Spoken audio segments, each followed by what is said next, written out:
Welcome to Coastside Poetry. Thanks to those of you who've zoomed in and those who are watching on YouTube. We meet either physically or virtually on the second Tuesday of every month to celebrate spoken poetry.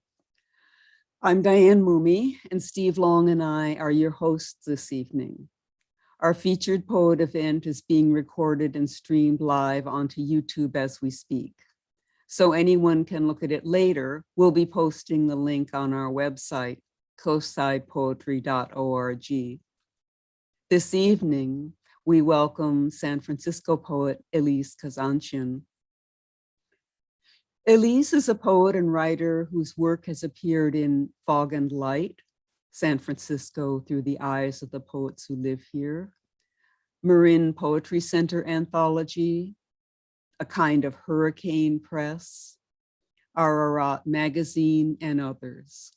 Among her honors, she's winner of the San Francisco Poets 11 citywide contest and the Chicagoland Poetry Contest.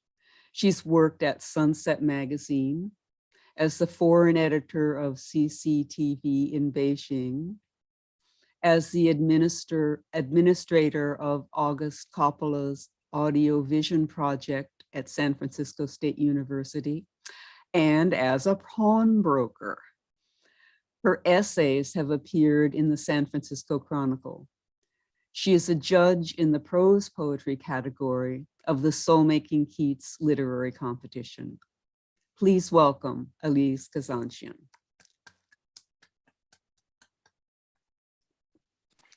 Thank you very much, Diane. And I'd also like to thank both you and Steve for hosting Coastside Poetry and for inviting me to read here. I feel really honored. And it's wonderful to have Coastside because it offers an opportunity for all of us to share poetry. And that's a great gift that you have given to all of us. And I'm most grateful for that. I'd like to thank one other person who has helped me in poetry and in writing, and that's Kathleen McClung, who has been a mentor to me, a wonderful teacher. She's an outstanding poet. I take her workshops all the time and will continue to do so because you never stop learning. There's so much more to learn. And most of all, I'd like to thank all of you for being here today to listen, and I'm looking forward to listening to all of your good poems on open mic. So I'd like to start with a poem called Traffic Control, San Francisco Style.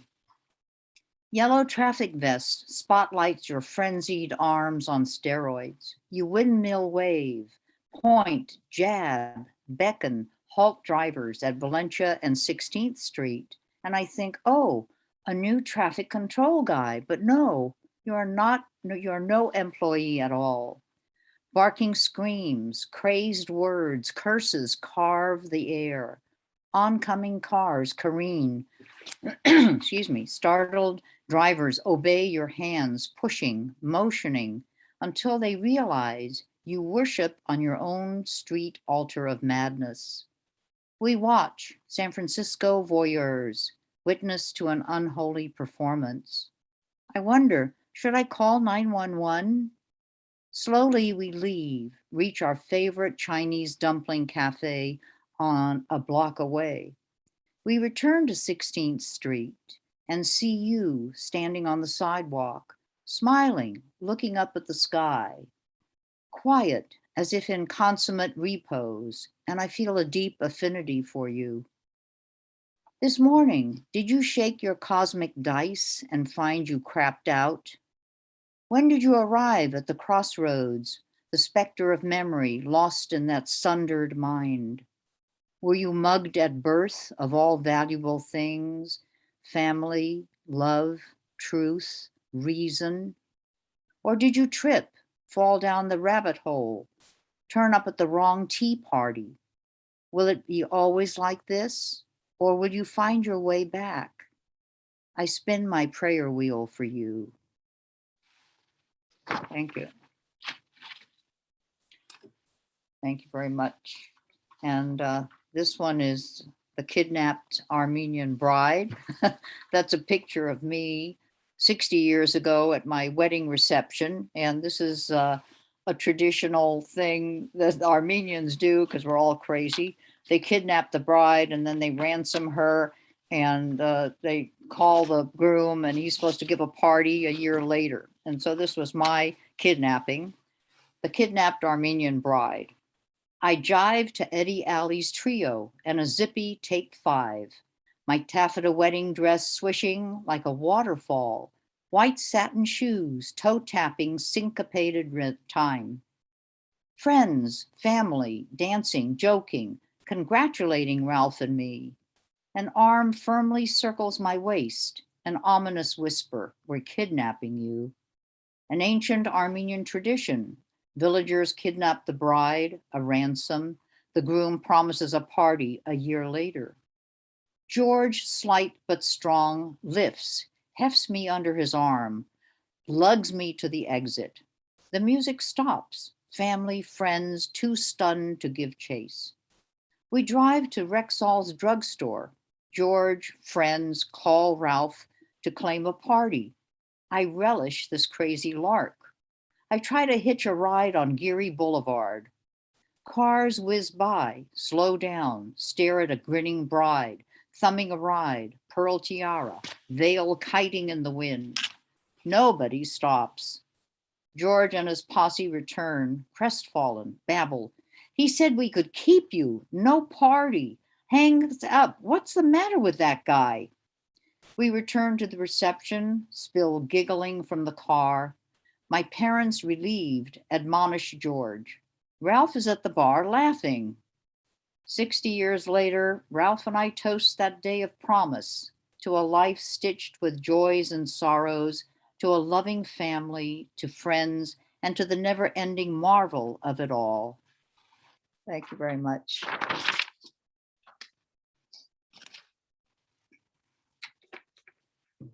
This is a poem about, well, first I should preface that Ralph and I owned a pawn shop in San Francisco, for 60 years or a little over, first on Fillmore Street and then on 6th Street. And both pawn shops were really sort of communal meeting places. We had a lot of people that came in that were not customers, but they turned out to be good friends. And they would meet and talk with each other and exchange news. And we had a lot of customers too. And I really liked our customers. There was one in particular that I felt really bad for because there was really no hope for him, but we all gave him our support. And this is about him, and it's called Fear. Fear breaks through crusty brain cells, takes up permanent residence, a zealous homesteader. Baying wolves echo hallways of your mind. Chevron signs talk to you. Draconian orders. Conduct sexual experiments on women. The chevron instructions never clear, unrelenting. Your body trembles, your head aches. Not sure what to ask. You try, women slink away, slitted crocodile eyes. You seek refuge. Point your mirror sheen, polished shoes, iron frayed khakis, clean white pressed shirt, polka dot striped bow tie, English Harris tweed jacket, leather elbow patches, perfectly trimmed boot camp crew cut towards 6th Street pawn shop friends. You stare at the crystal chandelier above the pawn shop counter. No answers there. Pawnbroker Harry asks, Franklin, you repawning your Olympus camera or your stamp collection today? No, they're talking to me again. I can't work. I can't go anywhere. Silence is only here. Harry stares, sighs. Okay, stay for a while, Franklin. Try not to listen. It's hard, I know. Please take your pills. You know you are safe. Voices don't come here. Tears gush out. The signs pull me, angry voices. I have to listen. What shall I do? Can I stay here tonight? Harry turns away. You hear him. No. Then softly, come back tomorrow. You walk out. You smile. Thank you.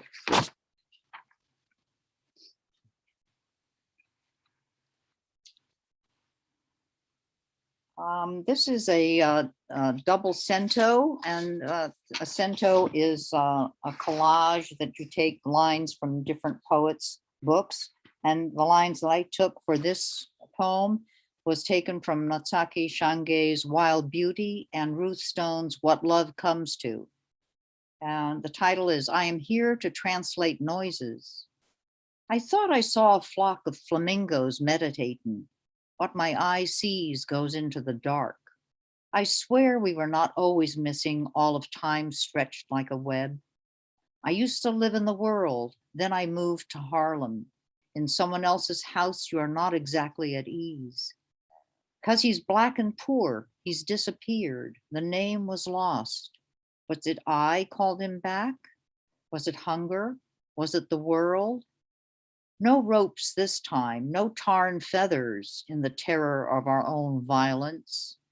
It hasn't always been this way, the distance between us, which stretches and shrinks. In the middle of the night, covered up with this blueness, I am here to worship the blue. I sit here drinking memories. I remember every pore of your scarred face. I lie naked in the face of the moon, heavy geography, but map me again, Columbus. Our tongues speak these words, we dance these words, but you can't move language. I am here to translate noises, as though each moment was a page where words appeared. The forever weight of your arms, mine, filled with sky when we came together in the envelopes of ourselves. When we fall from the stars to the bellies of our mothers, the pain would like a needle stitch its way into my dreams.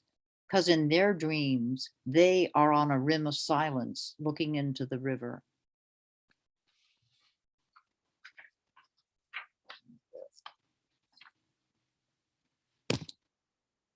This one, let me take a little drink of water. This one's title is called Flash Gordon, Please Come Home. Life was simple, planet Earth danger-free when Flash Gordon starred in eagerly awaited movies, conquering the universe, on a trip to Mars, invasion of the Red Sword, vaporizing villains, Ming the Merciless, Emperor of Mongo, Queen Azara, Dr. Zarkov, later an ally, and a cast of other colorful characters. Flash didn't have Superman's fancy red cape, Wonder Woman's super Amazonian powers, Black Panther's vibranium enhanced suit, Captain America's red, white, blue awesome shield. We knew it was make-believe.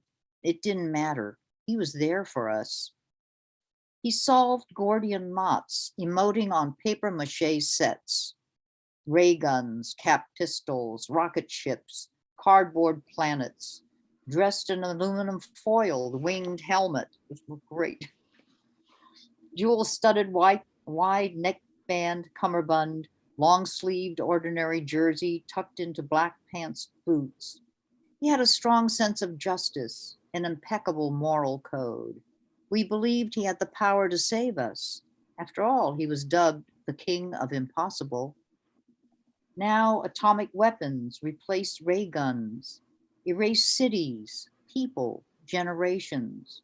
Presidents, prime ministers, juntas misbehave, talk nonsense, blather eternally. 5G internet waves zap our brains. Big Brother digitalizes our lives. No wonder we yearn for saner, safer times with heroes like Flash Gordon, when devastating lies were not the vernacular of the day.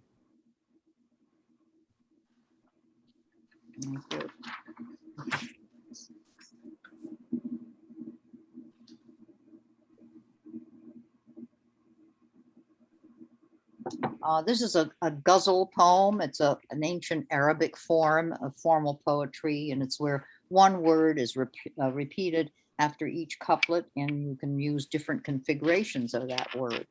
And this is called Ribbons of Silence. Wait, listen, hear the soft wind whisper ribbons of silence over the graves. like a collective sigh of last breaths lowing through the mind. Calm and quiet reign here amongst strangers, not properly introduced, but not minding. The Jacksons, close to the Chens, neighbors of the Wacheskis, the Benedettis, everyone paying no mind. All citizens of this garden of remembrance, all in a frozen frame of time and mind. 75 years ago, Daisy Stratford, dead on the threshold of her teens. What was at the back of her mind? Plucked from a life not yet charted, bringing sorrow to her family who could not stop the mind-boggling journey of death. And J.C. Lightfeather, born a century ago, did he ever have peace of mind? The cemetery lush grass strips the noise of life. Residents bonded to their graves don't seem to mind. Walk softly in this almost holy place where culture, race, age, gender no longer matter in any state of mind. Here, no social distancing, the residents forever sequestered and mindful. Here, only a tranquility, not present anywhere else, where you can find peace and speak your mind.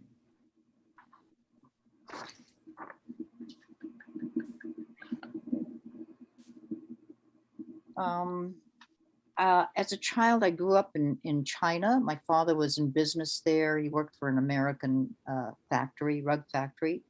And so I spent the first 11 years of my life there. I went to a Catholic school, and I was absolutely terrified by the nuns, especially one nun that is a focus of this poem. And this is called Snake. That snake, that Eve. Eve listened to the snake. Eve made Adam eat the apple. Eve caused all our woes. That Eve, that snake. At 7, I am stunned. I suspect Sister Mary Consuela and the book of Genesis are wrong. I adore snakes. They are magical creatures. I talk to them. They understand me. In Tianjin, China, where my father managed an American rug factory, I kept snakes, ducks, frogs, and silkworms as pets, sending my mother into spasms of despair. Why can't you be like other 7-year-olds with cuddly pets like goldfish, dogs, cats, she wailed. My father approved of my menagerie. He said they helped expand my mind. We often visited narrow, dusty alleys crowded with cages of snakes, turtles, frogs, eels, and grasshoppers, all for the Chinese table. I had a favorite snake peddler who believed I was addicted to snake meat, unusual for a non-Chinese. I enjoyed my status as the white ghost snake shopper. I never told him I thought they were mystical treasures. I couldn't believe people didn't like snakes. I wanted to rewrite that Genesis chapter. It wasn't the snake or Eve. It was Adam. He was deeply troubled. Who wouldn't be? He was missing a rib. Upset, he choked on an apple shard. Eve probably didn't even like apples. As I grew older, I remained true to the snake and Eve's innocence because I was struck by a basic fact. The Old and New Testaments were written by blameless men, conveniently looking for a scapegoat, a woman and a snake. For more than 2,000 years, Eve has gotten a bum rap. So has the snake.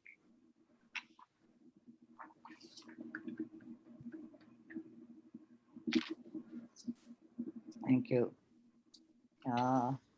This poem is called Dialogue with My Mirror.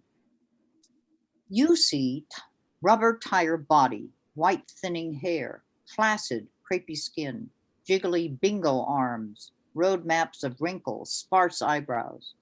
I see images of past truths, the warp and weft of familiar contours, a body giving rise to pleasuring, memories of gentle fingers tracing velvet patterns on twined bodies, arousing tempos of joyous ecstasy.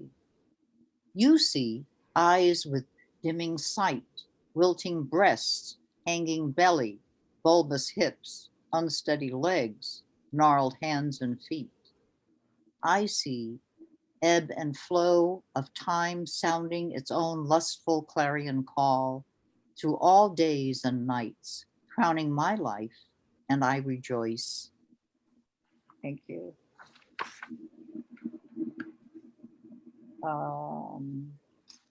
Do I have more time, Diane?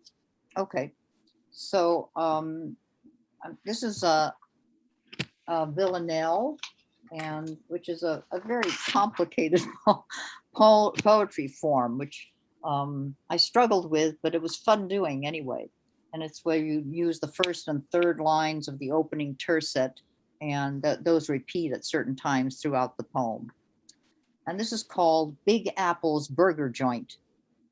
The best burgers I love, revere, adore. I worshiped at their super New York shrine. My mouth had never met their likes before.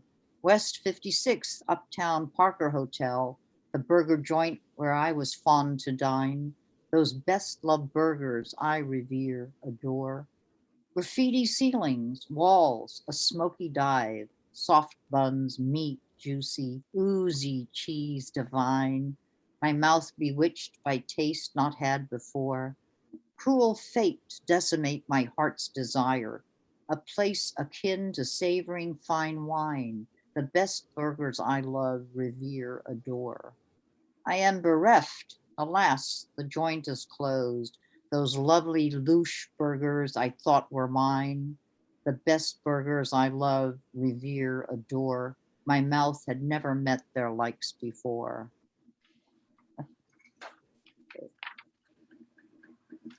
Okay, so maybe I'll just read two more. Is that okay? All right, so this is called Praying Love. And it's praying, Preying. Praying Love.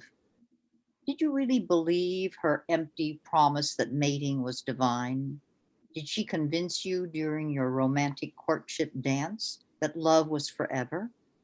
Didn't your enormous eyes, sighting a bold anvil head, suspect something was wrong?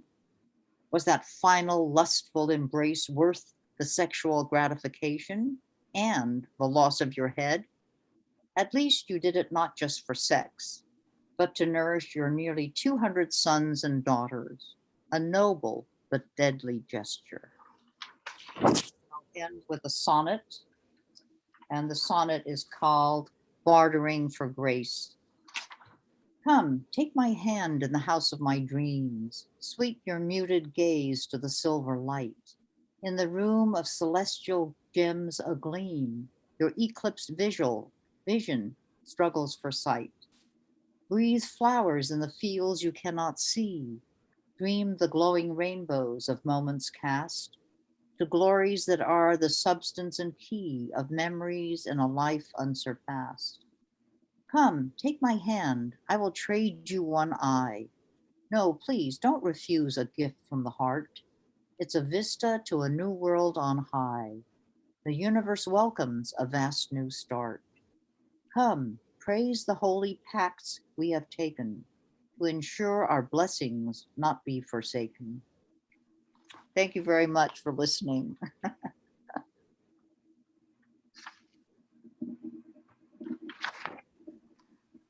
Thank you so much, Elise. What a treat. Thank you. Why don't we take turns unmuting and talking to Elise? Actually, let's all unmute and clap. I miss that about getting together. Hey. Hey.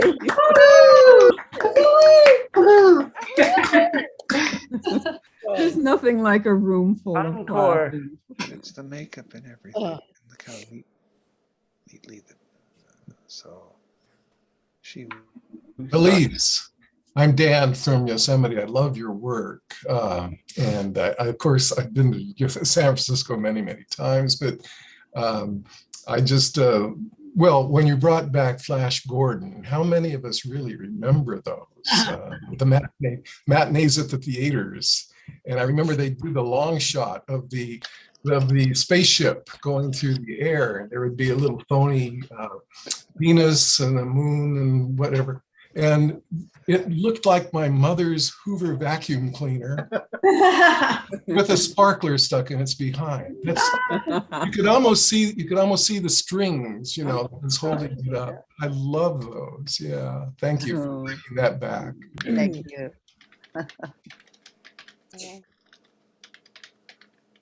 I think in some ways, actually seeing the strings were what made it so magical. I mean, we knew it wasn't real, but yet you could still kind of buy into this hero who somehow solved things, you know, maybe a little fisticuffs now and then, but nothing major. And I thank you so much, Elise. This was absolutely inspirational. It's been a lovely evening so far, beyond words. Thank you very much. Pursues, keeps any premise the persecution of proof. Yeah, Elise, I wanted to say, hearing you read leaves me so heartened. It's like I feel like I know how to face the world after listening to you, and that's such a gift. You know, you have these great details, but you also have this voice that is able to enjoy the world while whatever is going on is going on. And so that's such a gift, and I thank you. Thank you very much. Thank you. I agree with what Veronica said. Well chosen words, Veronica. But I also love your sense of humor that really permeates all the poems, runs like a thread through them. Sometimes subtle, sometimes overt. It really makes them very warm and enjoyable, no matter what you're writing about. Oh, So thank you. Actually, I think that, you know, you really have to laugh at a lot of things. I think that's gotten me through some rough times. Yeah, there've been some rough times in the past, and there will be probably more in the future, but there've been good times too. And I think if we can laugh through this time, this pandemic, and enjoy things that make you feel good, you know, and also be kind to each other, then that's so wonderful. I mean, that's a gift that gets you through everything. It really is. Yeah. Thank you. I would just add my voice to what the last two speakers have said. There's just so much hope, Elise. It's hard to find current, relevant, vital poetry right now, for me anyway, that really gives me a sense of hope. Like after you read, I think, yes, you know, yes, there's so much yes in your voice. And it's just, it's an honor to listen to you. I'm really happy to be in your writing group. Thank you. Thank you, Elise. I have to agree with that, Elise. I love your poems so much. And I also love your sense of compassion and kindness. You look at the world squarely, you take it on, but there is just such a sense of compassion for those of us who are also making our way through this world, no matter how flawed we are. So thank you for your wonderful poems and for reading them so beautifully. Thank and you. I'd just like to add one more thing. I know, Diane, we're going to end, but you know, I've heard a lot of these poems, and it's so wonderful to have you up there reading them all together. You know, there's such variety in emotions that are in them, between humor and you know, anyway, it was just a pleasure. And you really are an excellent reader. Wow. Yeah. Thank you. Okay, you're welcome. Yeah. Well, Elise, thank you. I'm sorry. Just wanted to say how much I enjoyed your reading. And yeah, it feels like eating ice cream. It was just wonderful. That's a compliment. yeah. Elise, after reading your poems for Fog and Light, I just had to be here because I wanted to hear more of your work. And it was such a great reading. And your poem about the crazy guy in the mission, you worship on your own street altar of madness. No one has done it better. Thank you. Thank you. I've never even seen him, but through your poem, I could see him there. Oh yeah, okay. Elise, I have to say, Tom is here listening to your reading. I have often said to Tom that I want to be Elise Kazanjian when I grow up. And I hope that I can move in your direction. I was so moved and touched and impressed with your poems and with your open mind that's always growing and always learning. You set such a good example for all of us how to move forward into the world. So thank you very much. Thank you. Yes. Thank you. Such an inspiration. Thank you.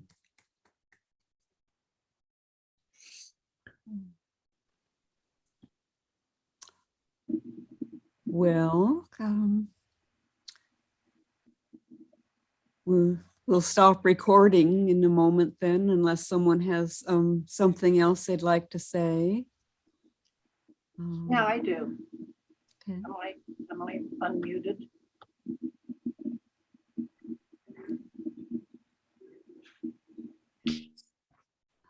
I'm sorry. Oh, Eileen, you muted yourself again. Can you hear me now? There you go. Yes, okay. Yes. I had that nun. I had her. I related so strongly.